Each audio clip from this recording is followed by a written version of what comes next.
আসসালামু আলাইকুম। ঈদের মাত্র আর একটা দিন বাকি। তো সবাই কিন্তু অনেক মজার মজার ডেজার্ট মিষ্টিগুলো কিন্তু শেয়ার করছে।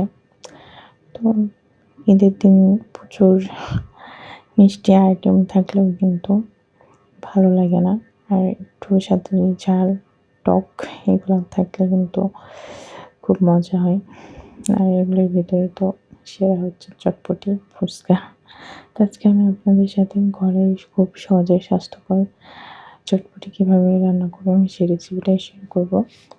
এবং ডালটা আমি ঘন্টা 4-5 ভিজিয়ে রেখে হালকা লবণ দিয়ে কিন্তু সিদ্ধ করে নিয়েছি। আর আমার সিদ্ধ হয়ে গিয়েছে। কড়াইতে নামিয়ে নিয়ে সেই সিদ্ধ ডালটার মধ্যে আলুটা ম্যাশ করে দিচ্ছি। আপনারা একদম ম্যাশ করেও দিতে পারেন, আধা ভাঙা করেও দিতে পারেন। তো আমি আধা ভাঙা করে ম্যাশ করে দিলাম। আর এখানে চটপটির প্যাকেটের যে মশলাটা হয় চাট মশলা সেটা কিন্তু আমি দিয়ে দিচ্ছি। আর সামান্য হলুদও দিলাম। সিদ্ধর সময় হলুদটা দিলে ভালো হয়, তো আমার মনে ছিল না, তো পরে দিয়েছি। তো পানিটা ঝোলটা ফুটে উঠেছে। আর এখানে আপনি কতটা ঘনত্ব খাবেন সেটা আপনার উপর ডিপেন্ড করবে।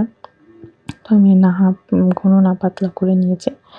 আর এখানে কিন্তু তেঁতুলের কাঠটা বের করে রেখেছিলাম। সেখানে হচ্ছে চটপটির চাট মশলাটা আর হচ্ছে লবণ আর চিনি দিয়ে মিক্সড করে নিয়েছি। আর এবার আমি কিন্তু চটপটিটা বানিয়ে নিচ্ছি। এর জন্য ডাল মানে চটপটি নিয়েছি, কাঁচামরিচ, পেঁয়াজ, ডিম কুচি দিয়ে দিলাম। আর ক্রিসপি কিছু থাকলে চটপটির উপর সবথেকে মজা লাগে। তো এখানে কিছু ফুচকা ভেজে রেখেছিলাম, সেগুলো দিয়ে দিলাম। আশা করি আমার রেসিপিটা আপনাদের ভালো লাগবে।